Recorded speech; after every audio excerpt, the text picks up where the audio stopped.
Hello viewers, welcome to AP's 5-minute ophthalmology pulse. Watch, understand and remember anything in ophthalmology in under 5 minutes. Today we will study hypertensive retinopathy. To easily understand the features of hypertensive retinopathy, we should first understand how the retina responds to hypertension. The first is the vasoconstrictive phase. Here there is a vasospastic response and manifests as a diffuse narrowing of the retinal blood vessels. Persistently elevated blood pressure leads to the sclerotic phase with pathological changes that are seen clinically as focal arteriolar narrowing, AV crossing changes, and changes to the appearance of the arterioles. With chronically sustained blood pressure elevation, the blood retinal barrier is disrupted and the exudative phase sets in. Here, exudation of blood, lipids, and retinal nerve fiber layer ischemia gives rise to retinal hemorrhages, exudates, and optic disc edema. Let us see how some of these look. The normal retinal arteriovenous ratio is 2:3. Arterial narrowing can result in a ratio of 1:3 or even 1:4 as further narrowing occurs. So on the right are normal retinal vessels, whereas on the left you can see a decreased arteriovenous ratio because of arteriolar narrowing. Sclerotic changes can be seen in the form of focal arteriolar narrowing, which you can see in the picture, and a broadening of the light reflex. AV crossing changes occur because of a compression of the vein by a stiffened arteriole, as both share a common adventitious sheath at the crossings. AV crossing changes can be seen in the form of tapering of the blood column on each side of the arteriovenous crossings, so-called tapering or nicking of the veins. Deflection of a vein can occur, and owing to constriction or compression of the veins, the blood return may be impeded and the veins become distended for some distance peripheral to the crossing. Progression of sclerosis and hyalinization causes the reflex to be more diffuse and the retinal arterioles to become red-brown. This is known as copper wiring, seen in the top picture.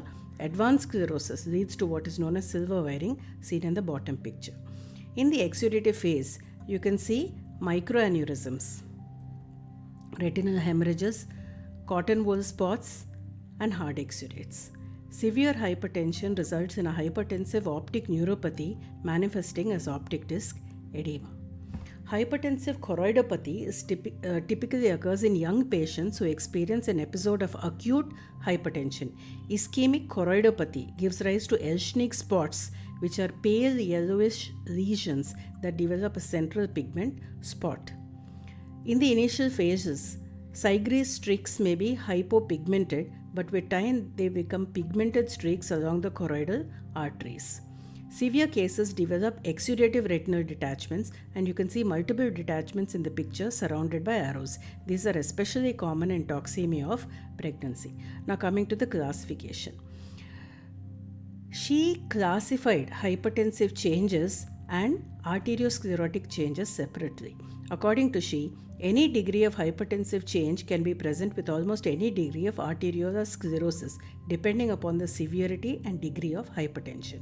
Sclerotic changes are indicative of chronic hypertensive damage and are not related to current blood pressure control.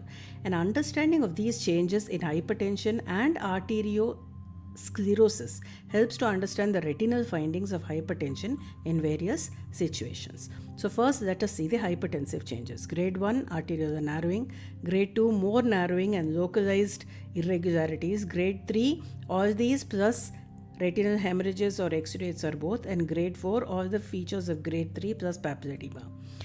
The arteriosclerotic changes, grade 1 mild increase in light reflex, grade 2 marked AV crossing changes, whatever we have described till now, grade 3 copper wiring and grade 4 silver wiring.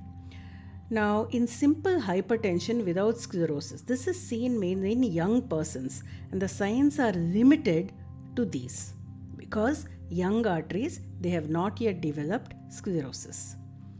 In involutionary sclerosis of aging, all the features of hypertension and sclerosis are seen. In young people with prolonged hypertension, arteriosclerosis occurs, and again all the findings that are here are seen. In young persons with a rapid acceleration of hypertension in arteries that have not developed sclerosis, the features of hypertension alone are seen and disc edema results in severe stages. Now coming to the Keith-Wagner-Barker classification. This combines the hypertensive and sclerotic changes into a single classification. It is here that many students make a mistake. When asked the defining feature of grade 4 hypertensive retinopathy, many students say it is silver wiring. Silver wiring is an arteriosclerotic change. Please remember, the defining feature of grade 4 hypertensive retinopathy is disc edema or papilledema. Wong and Mitchell felt that all the other classifications do not correlate with clinical risks and so developed a classification that correlates with clinical disease. However, it is not very difficult. Mild retinopathy sort of correlates with grade 2 of the Keith-Wagner classification, moderate with grade 3 and malignant with grade 4. So you can see how they have correlated these with systemic diseases like cardiovascular diseases, stroke and with death. So that's it for now. If you like what you saw, subscribe to my channel and hit the bell icon to never miss an update from AP's 5-minute Ophthalmology Pulse. You may watch my other videos by clicking on the thumbnails. Please leave a note in the comment section if you wish for any particular topic to be covered in future. Look forward to weekly updates. Thank you for watching.